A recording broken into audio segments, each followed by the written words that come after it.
Google SketchUp tutorial की इस video में आज हम हमारी पिछली वीडियो को कंटिन्यू करेंगे। पिछली वीडियो में हमने सर्कल और पॉलीगॉन कमांड के बारे में जाना और सीखा। आज की इस वीडियो में हम आर्क और आर्क की उन सभी टाइप्स के बारे में जानेंगे और सीखेंगे जिनसे आप इस गूगल स्केचअप में आर्क बना सकते हो। तो फर्स्ट है आर्क। तो आपको इसे माउस के ज़रिए एक्टिवेट करना है। कमांड एक्टिवेट करने के बाद आपको यहाँ पर नीचे सेंटर पॉइंट स्पेसिफाई करने के लिए ये बता रहा है। तो आप विपोर्ट में कहीं भी सेंटर पॉइंट स्पेसिफाई कर सकते हो। सेंटर पॉइंट स्पेसिफाई करने के बाद आपको फर्स्ट आर्क पॉइंट को स्पेसिफाई करना है। तो आप अपनी रिक्वायरमेंट के मुताबिक विपोर्ट में कहीं भी फर्स्ट आर्क पॉइंट स्पेसिफाई कर सकते हो। फर्स्ट आर्क पॉइंट स्पेसिफाई करने के बाद आप इसे किस भी एंगल में अपनी रिक्वायरमेंट के मुताबिक जो भी आपको जिस भी एंगल का चाहिए उस एंगल में आप इसे बना सकते हो।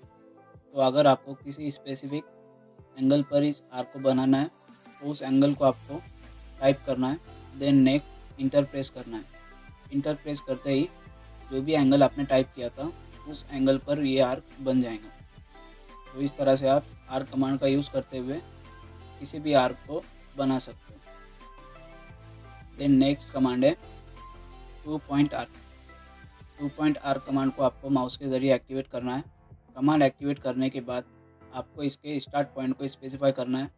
तो आप अपनी रिक्वायरमेंट के मुताबिक कहीं भी विपोर्ट में स्टार्ट पॉइंट स्पेसिफाई कर सकते हो।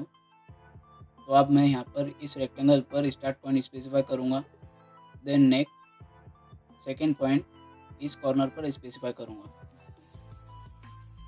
सेकेंड पॉइंट स्पेसिफाई करने के बाद आपका जो भी रेडियस है आप अपनी रिक्वायरमेंट के मुताबिक उस रेडियस को टाइप करने के बाद इंटर प्रेस कर सकते हो, या तो फिर आप इसे मैनुअली माउस के ज़रिए बना सकते हो। तो आप जिस भी डायरेक्शन में जिस भी एक्सिस पर इसे बनाना चाहते हो तो आप माउस के ज़रिए उसे कंट्रोल करते हुए उस एक्सिस उस डायरेक्शन में बना सकते हो, या तो फिर आप कीबोर्ड पर दिए हुए एरो बटन को प्रेस करके उस एक्सिस के हिसाब से इस आर्क को बना सकते हो।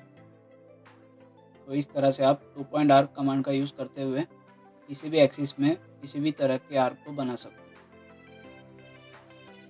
तो ये थी 2 पॉइंट आर्क कमांड जिसके बारे में हमने जाना और सीखा। देन नेक्स्ट कमांड है 3 पॉइंट आर्क। तो आपको इसे माउस के ज़रिए एक्टिवेट करना है। कमांड एक्टिवेट करने के बाद आपको इस आर्क के स्टार्ट पॉइंट को स्पेसिफाई करना है। तो हमारे पास यहाँ पर एक ट्रायंगल है, तो इस पर हम 3 पॉइंट आर्क बनाएंगे। तो आप इस ट्रायंगल के किसी भी कॉर्नर पर स्टार्ट पॉइंट स्पेसिफाई कर सकते हो। देन नेक्स्ट सेकंड पॉइंट आपको स्पेसिफाई करना है। सेकंड पॉइंट स्पेसिफाई करने के बाद थर्ड पॉइंट स्पेसिफाई करना है। थर्ड पॉइंट स्पेसिफाई करते ही ये तीनों कॉर्नर पर कुछ इस तरह का आर्क हमें दिखाई देगा।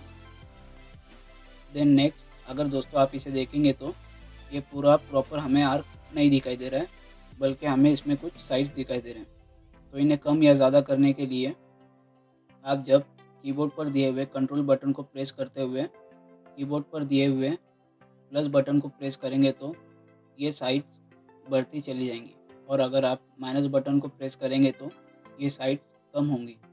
तो इस तरह से आप आर्क बनाने के बाद भी उस आर्क को स्मूथ कर सकते हो। तो ये थी 3 पॉइंट आर्क कमांड जिसके बारे में हमने जाना और सीखा। देन नेक्स्ट कमांड है पाए। तो पाए कमांड को समझने से पहले आपको आर्क कमांड समझना है। आर्क कमांड समझने के लिए हम फिर से आर्क कमांड एक्टिवेट करेंगे। आर्क कमांड एक्टिवेट करने के बाद हम विपोर्ट में एक आर्क बनाएंगे।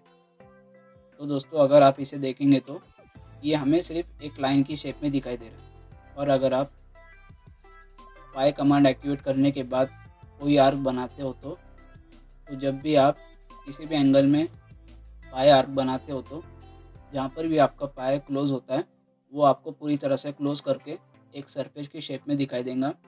और अगर आप आर्क कमांड के ज़रिए आर्क बनाएंगे तो वो आपको सिर्फ लाइन शो करेगा। तो इस तरह से आप पाए आर्क और आर्क कमांड का यूज़ करते हुए किसी भी तरह का आर्क बना सकते हो। तो ये थी आर्क कमांड जिसके बारे में हमने जाना और सीखा। तो आज की इस वीडियो में बस इतना ही। मिलते हैं आपसे अगली वीडियो में।